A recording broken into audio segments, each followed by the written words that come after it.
Exactly. Yeah. So you can use that as inspiration to see how if you overlap with the countdown exercise we were doing using the dribbles.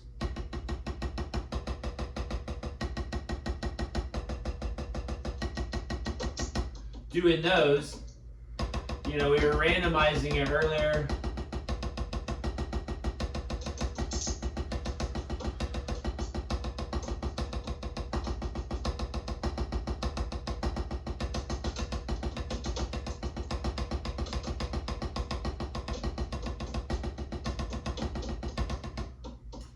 And then you can hear me putting a little bit of an accent at the beginning of each of those. You could add even more of an accent. We're getting closer to the flam tap vibe without a flam.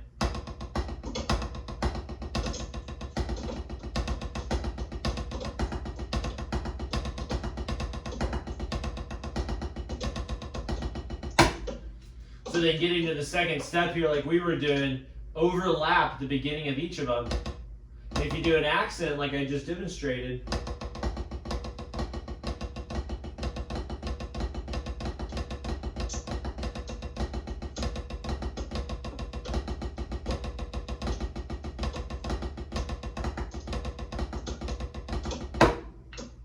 so since we're overlapping, you have to do a little math and add 1, because if I'm overlapping and getting a flam then a note and a flam then a note, kind of a 2-beat phrase like that, it's really 3 per hand. If I do a flam every 5 notes, it's really 6 in a hand.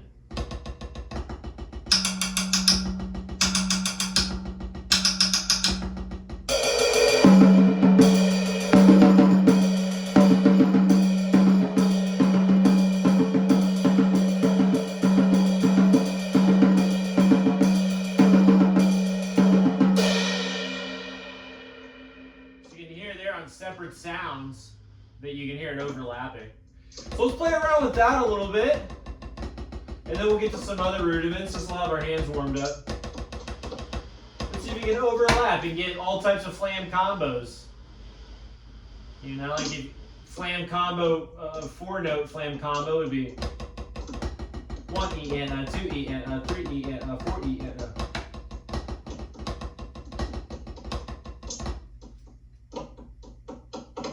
there you go.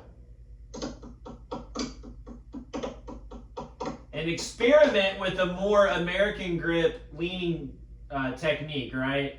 Just because, like you can see me do there, I'm starting the movement, the group of 3 or 4, whatever it is, with at least a wrist stroke, maybe some Moeller.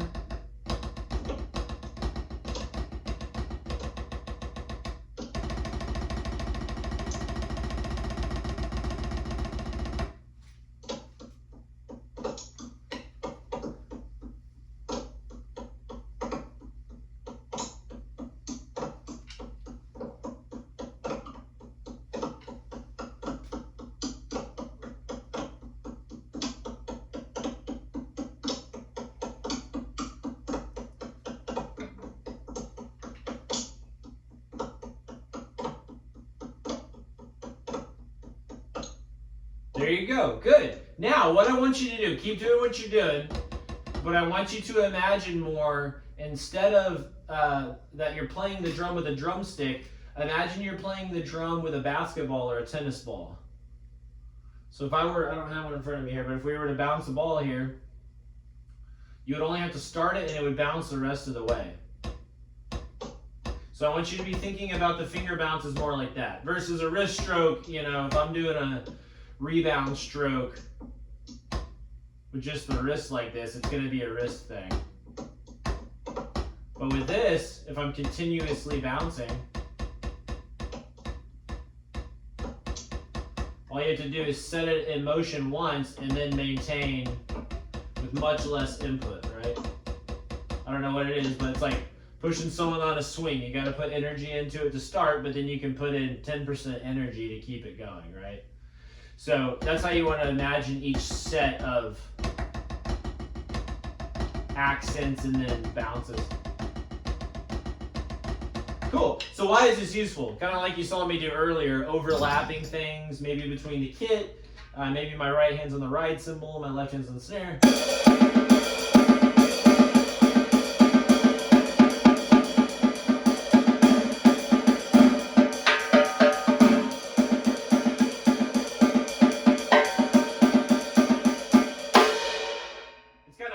Try to stick with those ideas, but you get the idea. You can overlap all types of stuff. It could be cross sticks.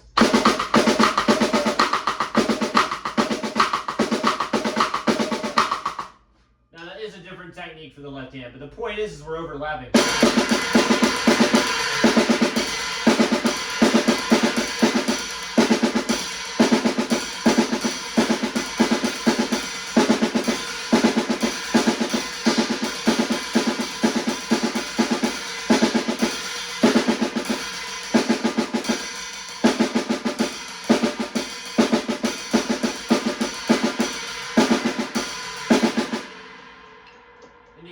Easily add some bass drums into it, you know, maybe I just put a bass drum at the beginning of each flam.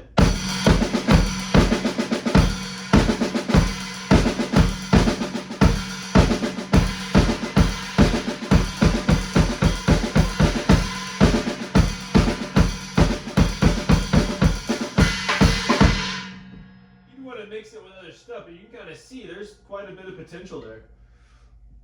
So anyways, that's a really good way to warm up your hands. You know, it's like when we're snowed in like we are today and you only have a pad around, that's a great way to warm up some parts of your hands you might not do if we're working on a song, you know, or a groove.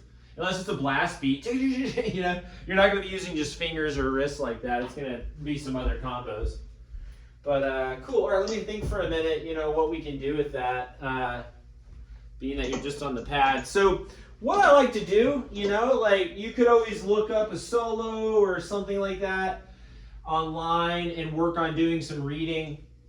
But since you already have the 40 PAS rudiments pulled up, what we can do is we can actually kind of make up our own phrases off of those 2 pages. So we were just looking at the flam tap stuff. So we might think, what else can we mix with flam taps? There's a million ways to do it, but we might say, well, I like paradiddles, so maybe we just try to play some paradiddles in the traditional position with an accent at the beginning, and we just try to go back and forth between paradiddles and flam taps. And what you get into is you start to notice, okay, this one's pretty natural. There's not a whole lot of weird things going on. Or you might, like a lot of people, including myself when I first came across it many moons ago, whenever I go from the paradiddle, paradiddle, paradiddle, right, left, right, to the flam tap starting with the right hand, I have to do multiple notes in the left hand followed by multiple notes in the right hand like this. So you gotta go da da pa da. So you gotta do 3 in the left hand, and then 2 in the right hand. So it's just like anytime you make up a combo of the rudiments, you will sometimes come across a little bit of a problem to solve. So let's try that one. That's a fun one to do. Are we going to encounter it everywhere? Probably not, but it's good to work our hands out with it. So again, on a louder surface, it would sound like this. So paradiddles, then the flam taps.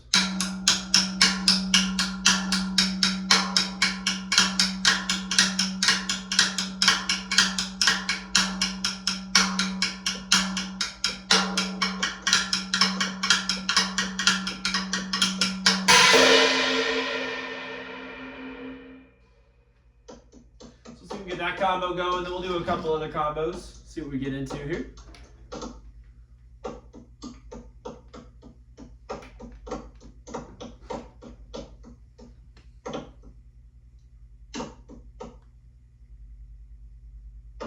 When you start your flam, be mindful to have one hand in the up position, in the primary stroke position, and then another hand in the down position, or the grace note position, or the tap position. And remember, just kind of release both at the same time, and as you could guess, the left hand's going to get there before the right hand. And same is true if we're flipped. Right hand's going to get there before the left hand. And always remember with our flams, a good trick to visual to remember is imagine there's a string tied to the end of each of our drumsticks, and there's a pulley up above us. And the string is going from the end of our drumsticks up to the pulley, so that if I'm in the flam position, and let's say the string has a little bit of stretch to it, I can get the tap, and then I have to reverse, because that hand pulls the other hand back up. Left hand's gonna pull the right hand back up. The right hand's gonna pull the left hand back up. So when you do your flam taps, or most flam rudiments, you want to be thinking about that, starting in this position.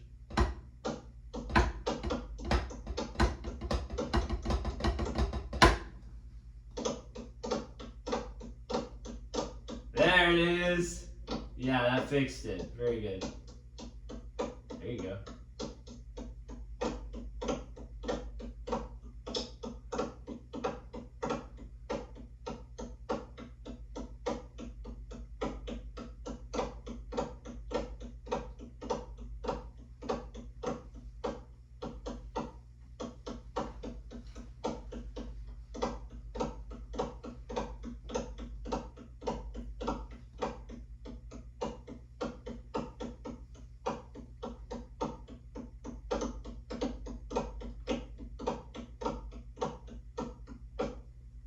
Yeah, very good. So real quick, experiment with this so you can maybe see about using more of the finger bounce for more propulsion. Now let's extend it. Like earlier I was doing the longer flam tap combos, like maybe doing a flam tap 5.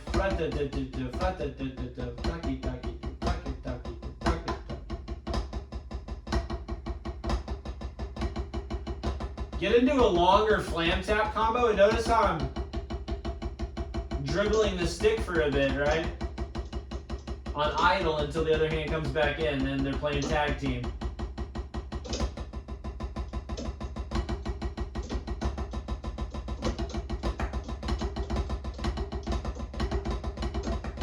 And then by doing this, doing different groupings, you create a flam syncopation.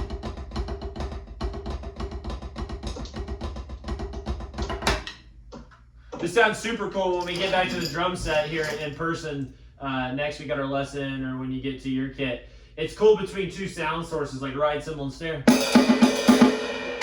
Like in a groove situation.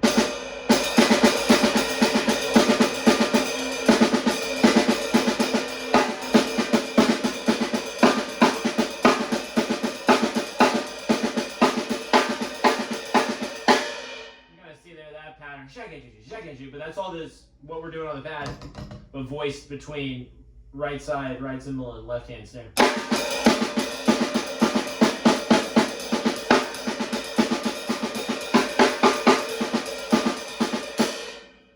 Anyways, this will translate to some pretty shredding drum set stuff pretty quickly. And that could be a jazz thing, that could be a jungle thing, that could be a metal thing, I don't know, there's different ways to treat it. Cool. Let's see here. So let's do some other combos of rudiments. It doesn't have to be flam taps anymore. That was enough of the flam taps. That was fun. That was good, man. You sound good. Notice that adjustment you made right towards the end there. Let's remember that. Kind of record that in your body. You were more in American grip, kind of in between. So you should be able to see your thumbnail facing you. Not all the way in. There are times to have your hands all the way in or all the way flat, but for most things, American grip is going to serve us well. Yeah, the left hand looks good. Your right hand was cranking in a little bit, a little too French-like. Yeah, you should have your palm facing down a little bit.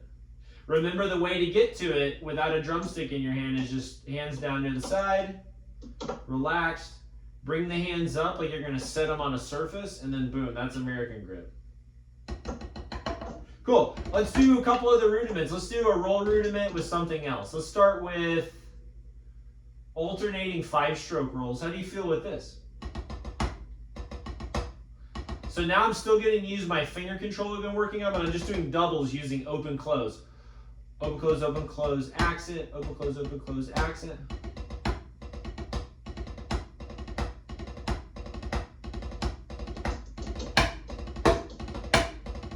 Let's hear some 5s alternating, and then we'll go from there. We'll add to it.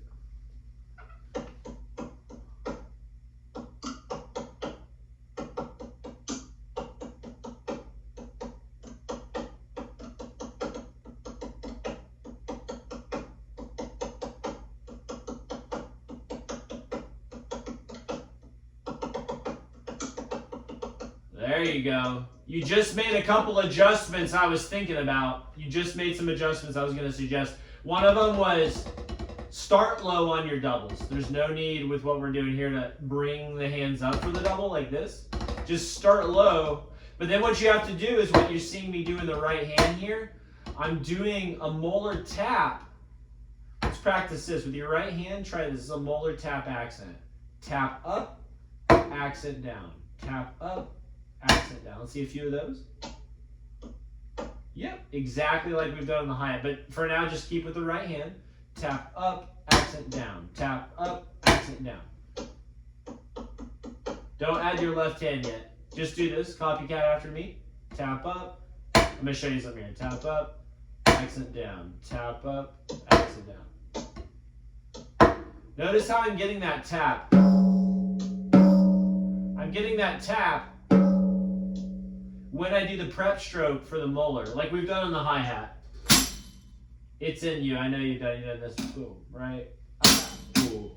That movement that we've done, same thing here. But it's going to help you play the 5-stroke roll. I'll show you. Because what we're going to do is instead of doing a single tap and then doing the accent down, do an open-close double on the way up in your tap. So this is a good example of hybrid technique. We're doing Moeller technique here for the big shape. Then within that shape, there's a smaller technique happening, the open-close. So two techniques are happening at the same time. And then whatever other techniques are happening in our other hand or our feet. So maybe we got 4 or 5 techniques happening all at once. Yeah, for now, For now, don't fill it in though. How's it with the left hand? Do-do, ka, do-do, ka. Let's try that. Left hand. So notice what I'm trying to achieve is the doubles are happening as I'm going away from the surface, and then the accent happens as I go towards it.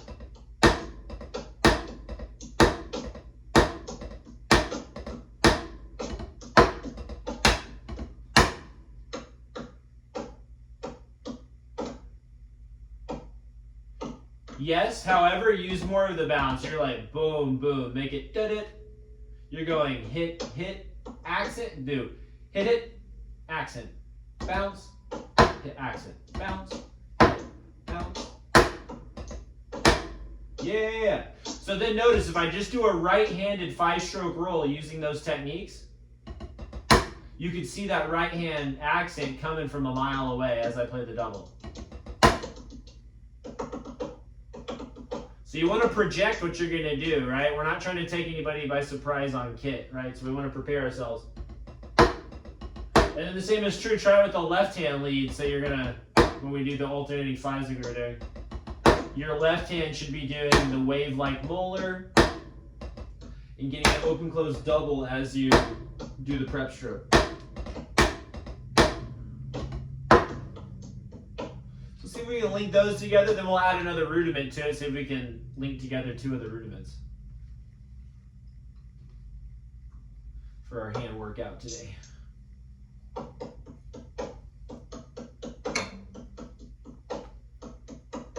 There it is, yeah.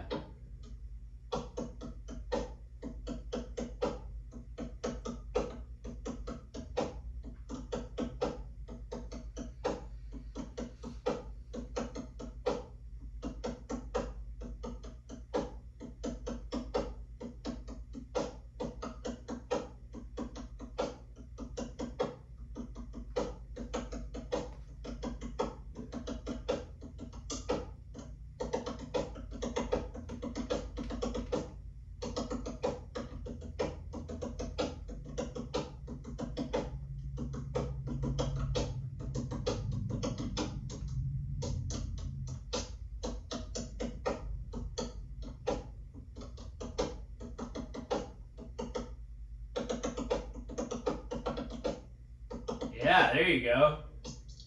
Yeah, you feel the difference there from when you first tried it? Now you're utilizing the rebound potential of whatever surface you're on.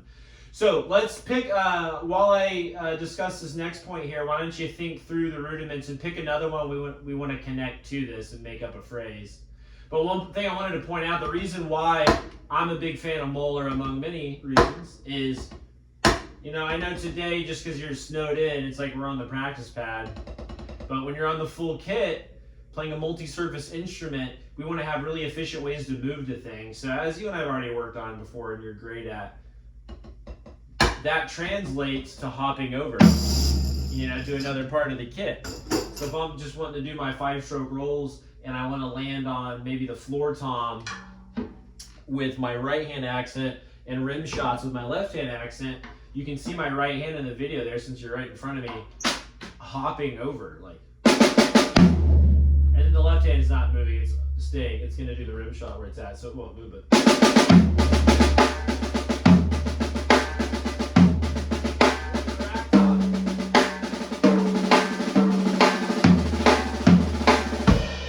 Or maybe you want to hit a crash cymbal, you know, hit the China cymbal over here.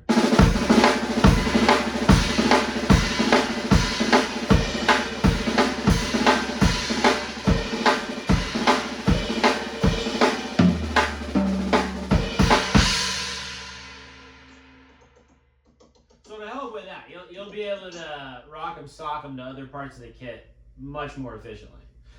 Cool, did you pick out a rudiment? And you can randomize it. Sometimes I pick ones where I think this isn't going to work well. That's good. It gets your hands doing a combo they might not have done before. That's kind of the point of this. It's like maybe you won't use these combos verbatim in a song or even a snare solo, but likely in a snare solo, but let's say a song, maybe you won't be doing this, but it'll help you to feel much more agile. You know, like I always talk about, you want to have much more headroom than you're going to use in most of the music you play. So that way, you know, if you imagine you're like a car, your playing ability is a car with 5 gears, you know, neutral and then 1 being the lowest gear and 5 being the fastest. It's nice if you can get on the freeway and only have to go into like gear 3 or 4 and save a gear or 2 for zooming past an 18-wheeler or whatever, you know what I mean? And then when you're driving around a residential, you just keep it in gear 2. You're cruising, you know? So it's the same way with drumming ability. Some of the stuff we do on the pad or maybe coming up with these little technical exercises are going to be beyond what we might use in everyday music, but it's going to make us feel like, hey, if I can walk on my hands, you know, for a mile, doing a handstand real quick is pretty easy. It's kind of like that. That's a goofy comparison, but same idea here. So let's see, what rudiment do we want to do? Let's see how these connect. Let's see how they lace together. Maybe the flam paradiddle. Okay, I'm into it. So let's check out that rudiment in and of itself, and then we'll connect them. So since we're doing a bunch of flams now, this is kind of on theme, on brand with the lesson today, trying to do flams and using finger control. You're going to have a lot of finger bounces like you see me doing here to create the paradiddles or to create the flam taps. So check it out. So the first thing you want to do is look at the flam paradiddle. With the flam paradiddle, it's going to sound like this. And you notice if I split my hands up,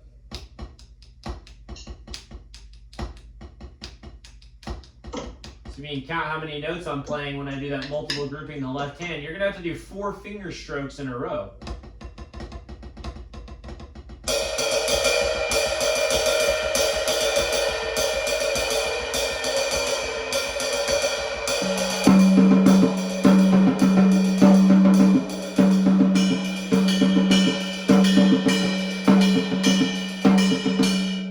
But you can hear there, that's kind of a cool little melody happening between the ride cymbal and the tom.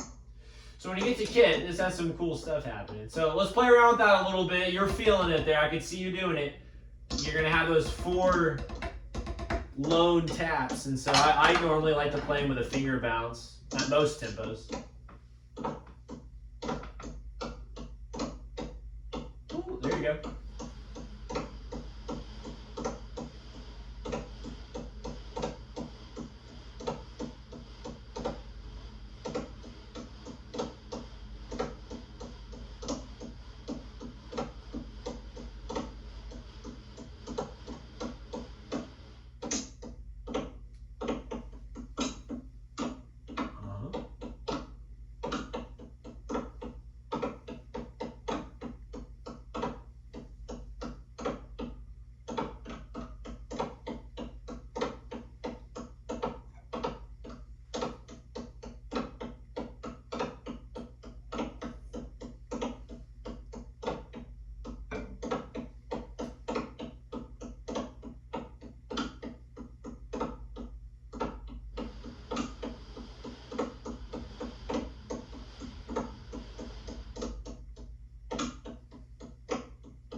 All right, yeah, let me interject here. Yeah, you're doing well with it. So one thing I want to take advantage of is that Remo practice pad you're on has that rim built into it.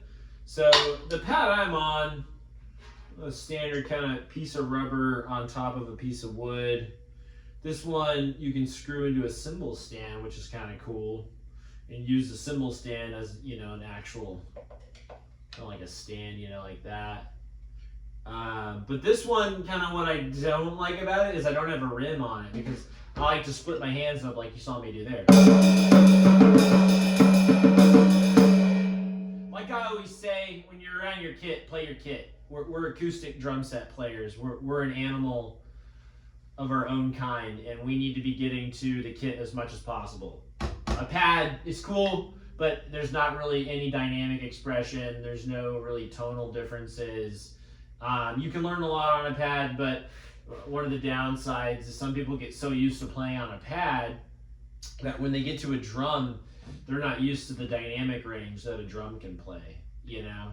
So, but what you can do with that pad that I like, if I were to emulate the situation you have, is play, to start off, play your right hand on the rim and keep your left hand on the coated head. And so if you're doing the flam paradiddles, you're going to hear that melody between the hands. So you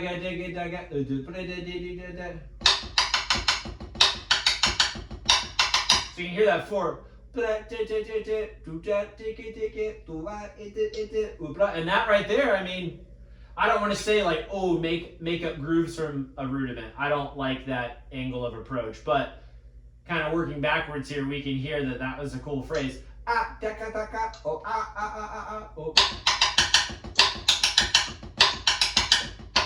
So that comes out naturally, melodically. That could be cool.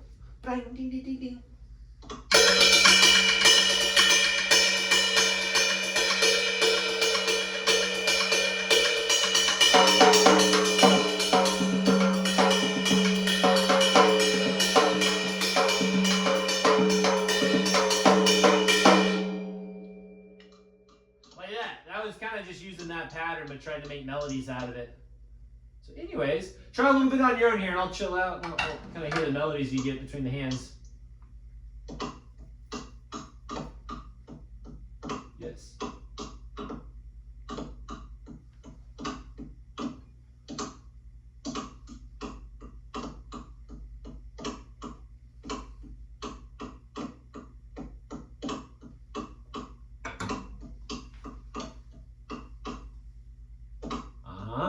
Yeah.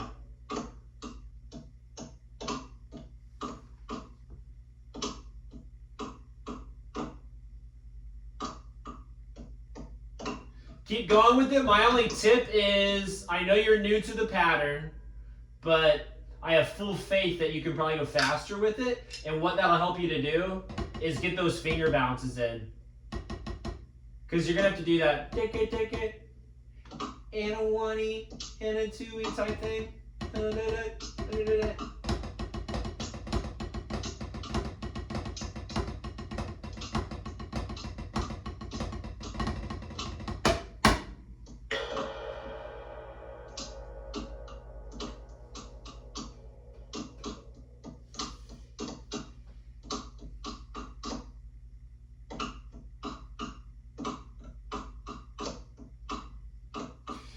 Very, very close. The only adjustment you need to make is notice your left hand's not coming up for the accented flam anymore. Make it...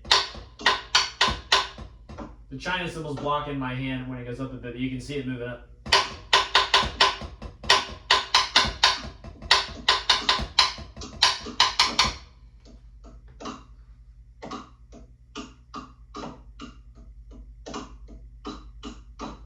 And do your best, even though we're new to it, do your best to utilize the Moeller taps and whips, right? And a lot of times with what we're doing with single paradiddles or any combo with the paradiddles, at some point we're going to have a double happening as we go away from the drum, right? This happens to be a group of 4 when you do the paradiddle.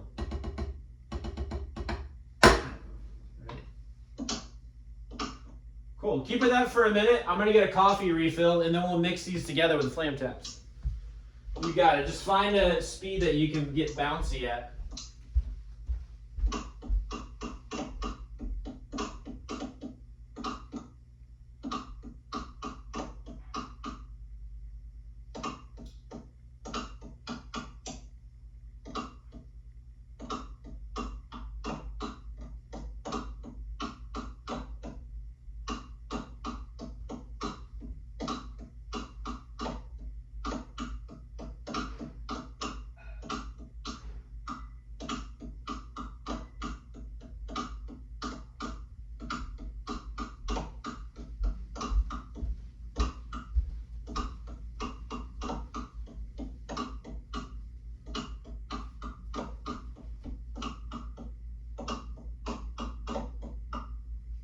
Good, you're almost there. The only thing you need to do, bring that left hand up so that you can get, because remember earlier when I was describing the Moeller, it helps you to get some momentum, you know, into these patterns as well. So make sure you're doing it with your right hand, but make sure you're doing it with your left hand. Especially the left hand, because if we're on drum set, that left hand might be playing the snare drum as our backbeat, you know, or something like that. Or just an accent of some kind, so. Cool, BRB.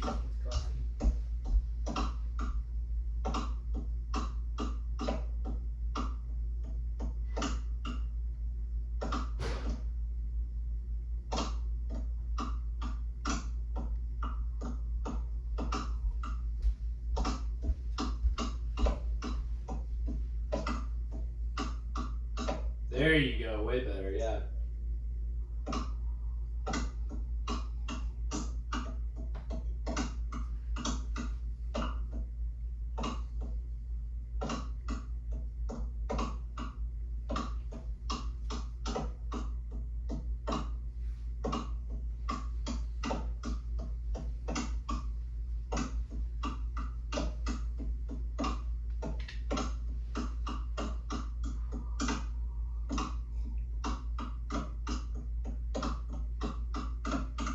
All right, yeah, good work on that. That's coming along. So obviously we can always continue with patterns and find new ways to do them, but now let's move on to combining them. So with that, let me tilt my camera a little bit. Now you want to put them together, and you can randomize it a bit and just decide to move to the next or shift back and forth between each pattern whenever you're comfortable. So we're only using 2 rudiments here. So the other one's a flam tap that we were doing. So we're on the flam tap. I'm chilling out, I'm cruise controlling on the flam tap here, and then I'm like, okay, I'm ready to go over to the flam paradiddle starting right now. So you can notice I'm getting, instead of 2 flams per beat, 1 and 2, like a flam tap, 3 and 4, I'm getting 1 per beat. So it has kind of like a rate change feel to it. So we can use that rate change feel to improvise. The underlying rate is the same, which is 16 notes, the way that we're perceiving it right now. But by adding in the flam paradiddle, whoops.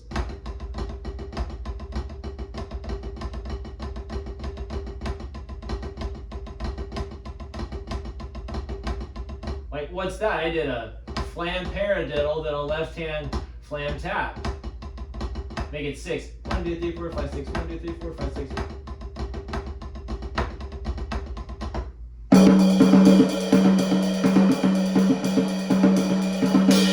You know, then I'm kidding. Maybe it's something like that. So anyways, so let's try a little bit of that. Just get going with your flam taps, and then when you feel ready, shift to the flam paradiddles.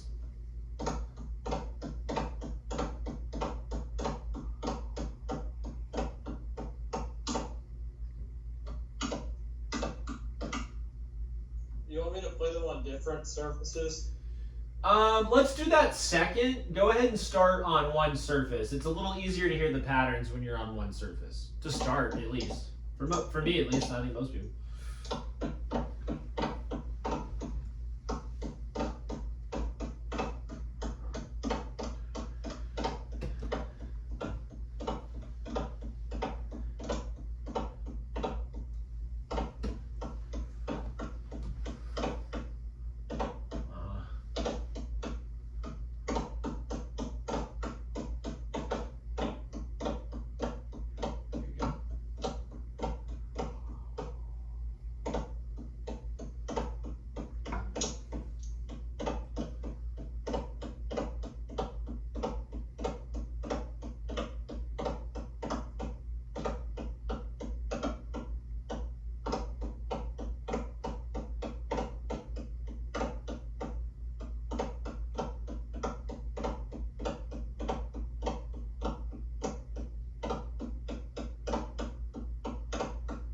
Very good. Yeah, you've got it. So I want to make a quick note about technique here, and then you can play around with it. So it's good when we're working on something to differentiate between what whether or not what you're doing in that moment is going to be used like that in the real world, meaning in a song or performance, when you're actually playing. We're not even in a song, just playing up the tempo, whatever you're trying to play, versus I'm doing this to practice. Now, to practice, we are doing the finger bounces pretty slow. I wouldn't normally go, like we were doing much earlier in the lesson. I would do a wrist. Has a little bit of a different tone to it, a little more focused when I'm gripping the stick with all my fingers and using the wrist. As I speed up, as we've worked on, and this, then I'm shifting the fingers. So it's good to note here that as we're practicing slow, I do want you to not revert to wrists. It is good to practice wrists, like this is playing every stroke with the wrist. Slam paradiddle, slam taps. If I had to play these phrases slow, I would be using no fingers because it sounds better, there's more control. But as I speed up, then I want to engage the fingers. So just know that in actual practice, when you're going slow, you're going to use your wrists, and as you speed up, you use fingers. But what I want you to do right now in the practice room here, not in the real world, is try to do these with all the fingers, like.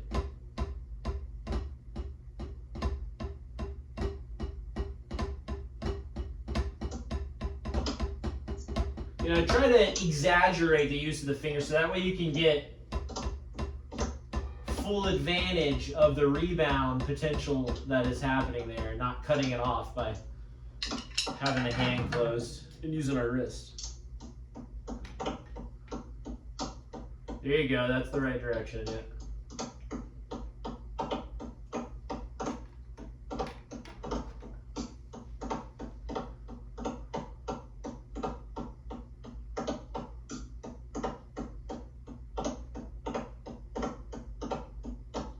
Very good. Keep going. Don't get too much towards French grip. You're you're an extreme French grip, especially with your left hand, with the fingers kind of coned out. Remember, we want palm facing down a bit. You should be able to see the top of your hand a little bit. It shouldn't be facing downward. You should see the top of your hand a bit. About a 45-degree angle there on the top of the hand.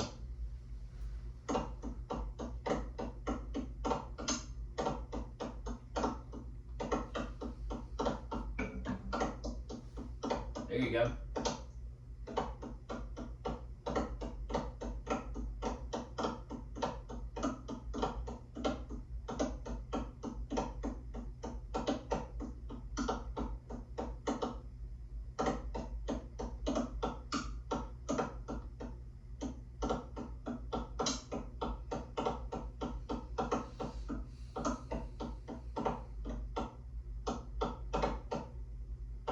Okay, very cool. Let's add something to this for the last part of the lesson here. And the extra component we're going to add is a mental game to it.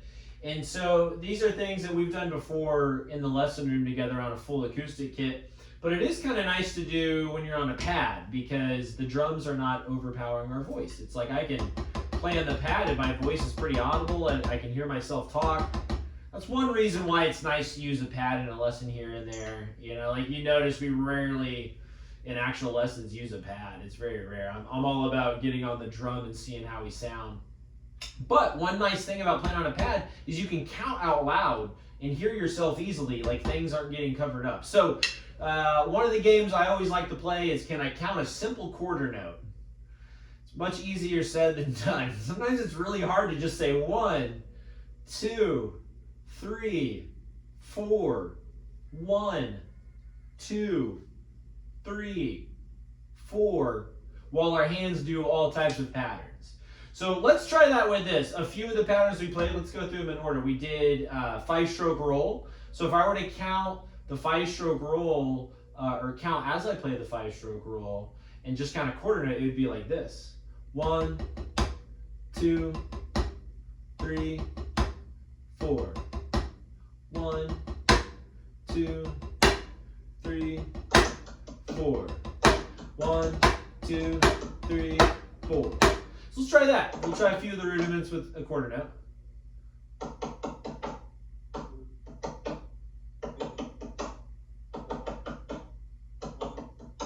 Yeah, that sounds good. Just see if you can get your doubles quieter.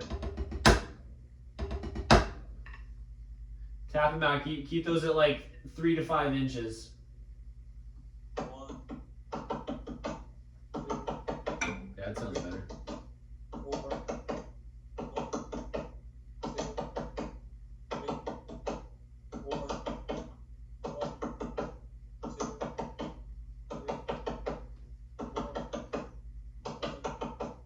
2, 3, Yeah, very good. Yeah, you got it. So now let's try the same thing with maybe do the flam tap.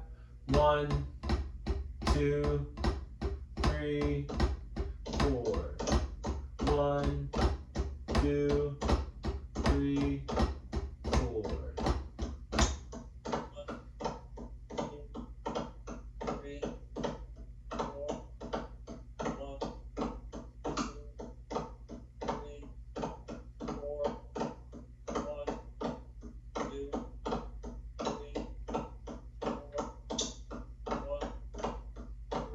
Yeah. Now see if you can switch between them. So I'll do a measure of 5s and I'll do a measure of flam taps. 1, 2, 3, 4. 1, 2, 3, 4. 1, 2, 3, 4. 1, 2, 3, 4. 1, 2, 3, 4. 1, 2, 3, 4.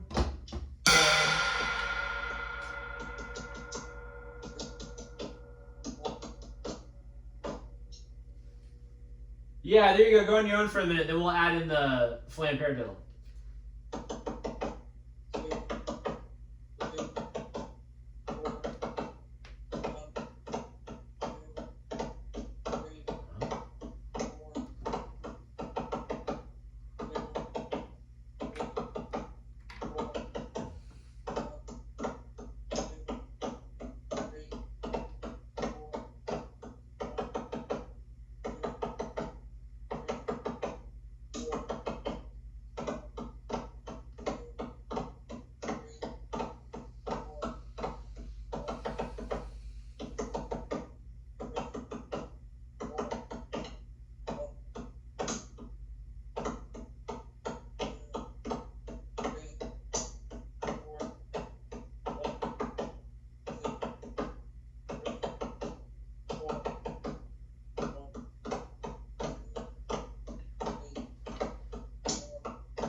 Yeah, really good, man.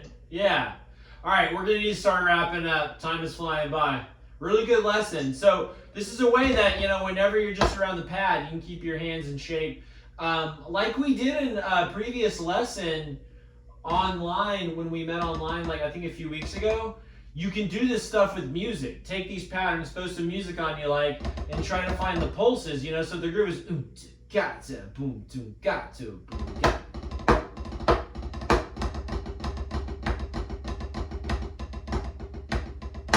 Try to lock in with the underlying rhythm you're hearing. And that's a good way to check some music out and keep your hands in shape.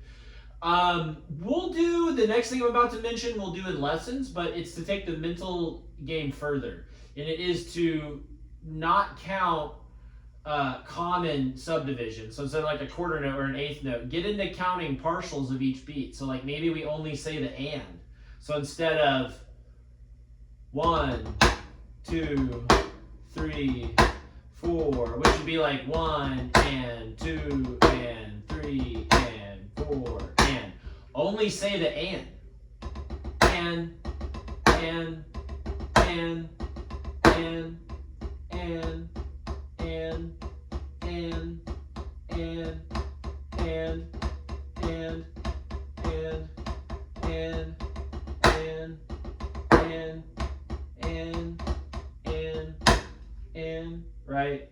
You could do it with E and you could do it with just the you could do it with just the E. But that'll really help you to develop your own rhythmic independence if you can mentally hear these different offbeats and then play those patterns. So that's a good way to also take, since we're not using our feet or playing around a whole kit, you can push yourself that extra bit by adding, you know, the mental aspect to it when we're just on a pad. Of course, we do that on the full kit too, but it's something to not forget when you're over on the pad. But anyways, any questions or anything you want to prepare for our next lesson in person next week? Everything should be thawed by then.